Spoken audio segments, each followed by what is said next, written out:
Answers in Genesis has put forth these statistics.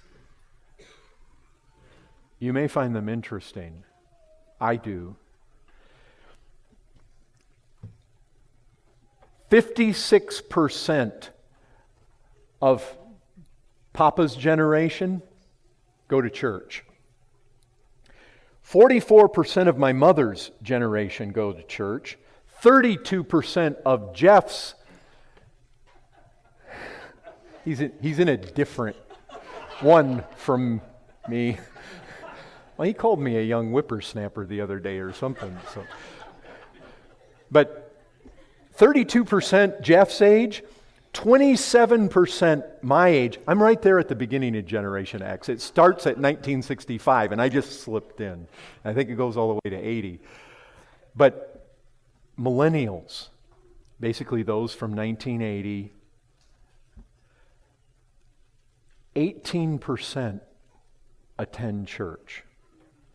So, what you're watching is from Papa's age, 56%, down to 18%. What's happening?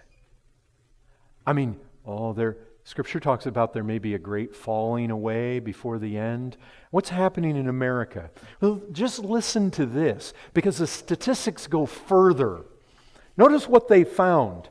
Of millennials who grew up in the church, 61% leave the church by the time they hit college age. Why? The common answer, evolution.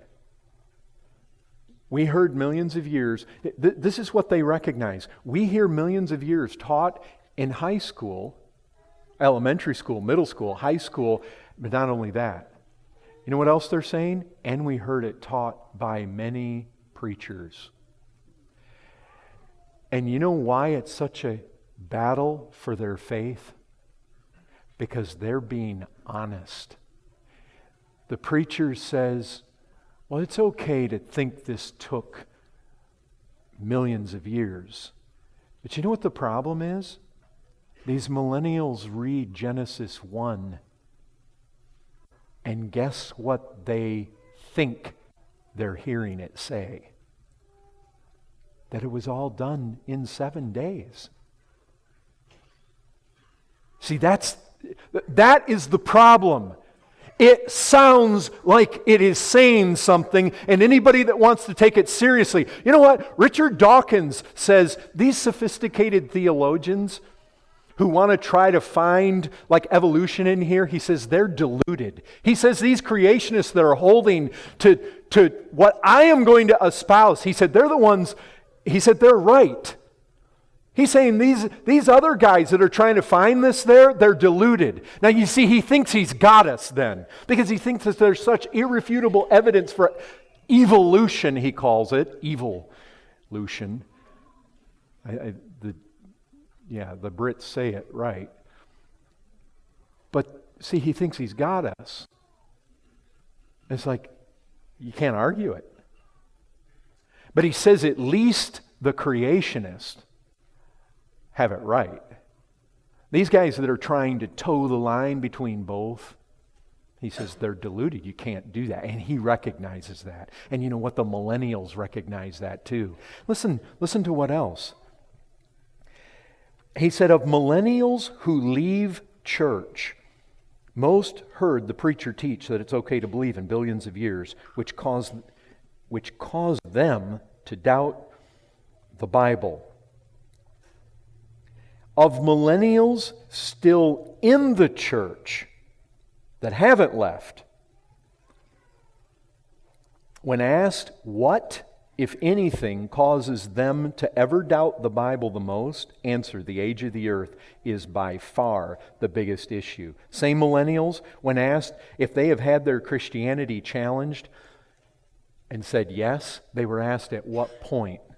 2 points were about even. The age of the earth and why bad things happen.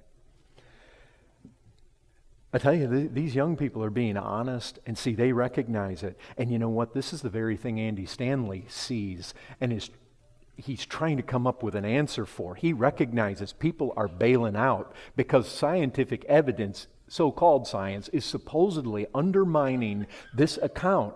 And what happens is, once, you see, too many people recognize the reality of this. You start having the dominoes fall and click, click, click, click, they go right down the line until you start taking out the New Testament. And so you get guys like Andy Stanley who come along and say, wait, we got to unhitch this so that when those dominoes fall, they don't take out the New Testament too. So we've got to unhitch the Old Testament. We've got to basically say, okay, it's myth. We all recognize that. That's not the way you defend it because people aren't buying it. You want to encourage people's faith. What we want to do is we want to defend this book in its entirety. And that's where the problem is. The reality is this. If millennials were looking at this account and saying, oh yeah, I see billions of years in here. Well, guess what? When they go into their college course and the professor stands up and he says, this is all taken billions of years, what are they going to say? Well, they're going to say, yeah, my faith is consistent with what you're teaching. We've seen that all along right here in Genesis. But they don't see it. That's why it is such a challenge to their faith.